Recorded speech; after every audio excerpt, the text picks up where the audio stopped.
To say that PlayStation has been in a position of dominance for ages, especially where the AAA console gaming space is concerned, would be an understatement. And given the sheer strength of the brand and the lineup of first-party studios that it boasts, it's usually quite easy to be confident in what its future is going to hold. Lately, however, things have seemed a little more shaky. 2023 was, of course, an unusually quiet year for PlayStation's first-party output, with Marvel's Spider-Man 2 being the only major release to fit that billing, and now, in the early months of 2024, it looks like that lull is set to continue for some time to come. That's combined with other details that have come to light as of late, all of which collectively have certainly raised some questions about what the internal state of the PlayStation organization is. Let's start with the most obvious and most recent point of discussion, that the PS5 missed its sales target in 2023's quarter 4 by quite a margin.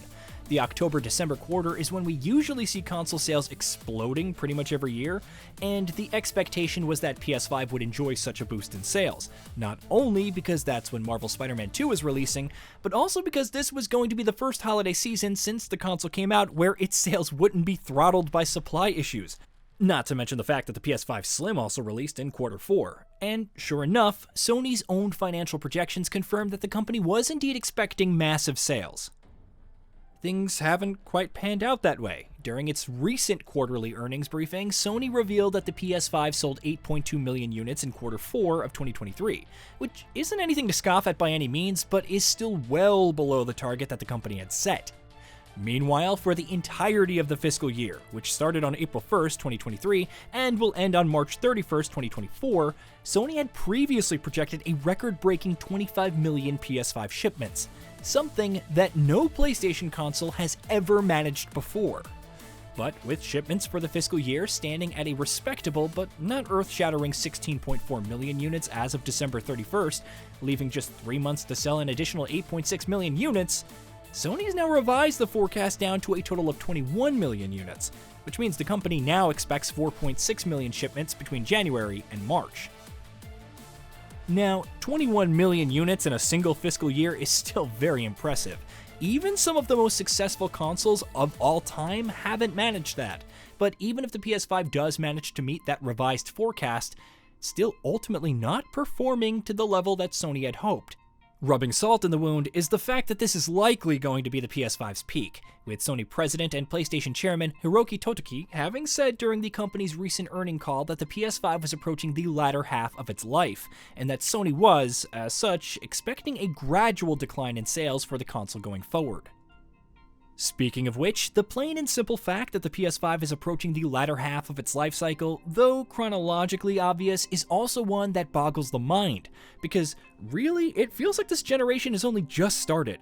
Multiple factors came together at the outset of this console generation to ensure that the transition from the previous consoles to the newer ones ended up dragging out much longer than anyone could have expected. 2023 was when we finally started seeing a number of major releases dropping cross-gen launches, and even now, in the 4th year of the PS5's life, there are still many prominent games that are scheduled to also release on PS4. The fact that so much of Sony's own first-party output has stuck to this strategy has made cross-gen releases that much more prominent for pretty much the entirety of the PS5's life so far. From Horizon Forbidden West to Gran Turismo 7 and others, the majority of flagship first-party releases so far have all been cross-gen.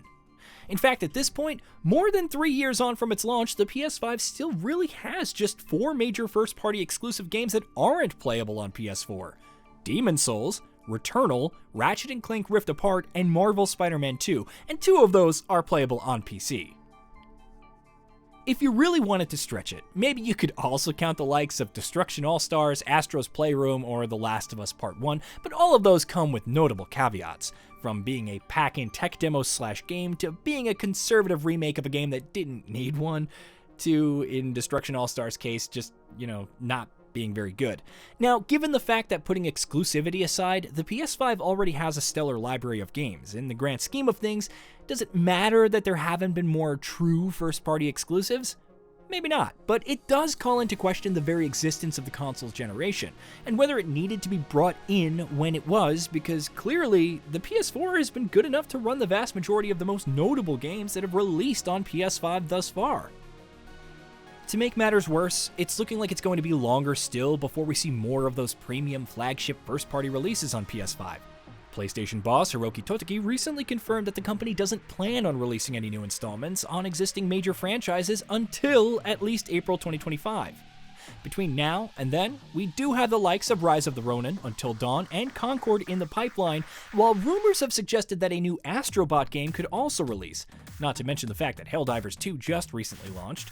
Clearly then, this isn't a dry period for releases under the PlayStation Studios banner, given the sheer number of games coming out, but if you were hoping that PS5's purely exclusive first-party library would finally begin ramping up with more flagship, flashy, premium big hitters, well, it looks like we're going to have to keep waiting for that to actually happen. By the time it does, the console will be well over 4 years old. Beyond these more recent worrying developments, there have also been others over the last year or so that have made things at PlayStation seem a little fragile. The company's live service push, for instance, has been a super misguided one. Its plans to release a dozen live service titles before April 2026 always seemed overly ambitious at best, and now that those plans are already being scaled back in their infancy, questions are starting to be asked about what that means for how Sony plans to grow its first-party business. PC will likely play a larger role in the strategy going forward, so that, at least, is going to plan, but I doubt Sony's going to be able to make live service a central part of its portfolio the way that it had initially hoped. Then, there are other factors, from layoffs at first-party studios, most notably Bungie, to notable titles being cancelled, like The Last of Us Online, which incidentally was going to be a major centerpiece in Sony's aforementioned live service strategy. The ballooning budgets that first-party PlayStation games are being built on have also caught the eye, and for all of the wrong reasons. Literally, multiple hundreds of millions of dollars are being spent on developing and marketing Sony's flagship games, and frankly, the costs are getting ridiculous. Games now need to sell an almost unreasonable amount of copies before they can even begin to make a profit, and that sort of unsustainable model is only going to lead to bad things sooner or later. Hell, it already has. Look at all of the layoffs, or the increasing prices in games, or the greater push for in-game monetization or repeat spending in live service titles. All of that at least partly arises from the plain and simple fact that games now cost way more money and take way longer to make, which means profit margins are lower, and the very act of developing a game presents a larger risk than it ever has, especially when you're following the PlayStation model. Obviously, Sony is by no means the only company in the industry to be guilty of letting its budgets get out of control, but it certainly is one of the most prominent examples. Alright, let me end this by saying I'm not here to peddle doom or gloom by any stretch of the imagination. Expectations of a profit-driven business aside, it'd be silly to look at the PlayStation 5 and call it a failure by any metric. If we're looking only at 2023's quarter 4, even though Sony did not sell as many console units as it wanted to, it was still a massively profitable quarter. Zooming out, meanwhile, PS5 has sold nearly 55 million units in a little over 3 years, for crying out loud, and it's almost certainly going to end up, or at around that figure that the PS4 ended up landing at, which means it's inarguably and unequivocally an incredibly successful console. But is it as successful as Sony wanted it to be? Perhaps not. Combined with other factors from ballooning budgets to the lack of proper exclusives to an underwhelming lineup of releases in the near future, the PlayStation brand seems in a shakier place right now than it has in quite some time. We can only hope that this is going to be temporary. Hey, did you know that we at Gaming Bolt upload new videos every day? Stick around, drop a like, subscribe, and hit that bell, and let us know what kind of content you'd like to see in the future with a comment below.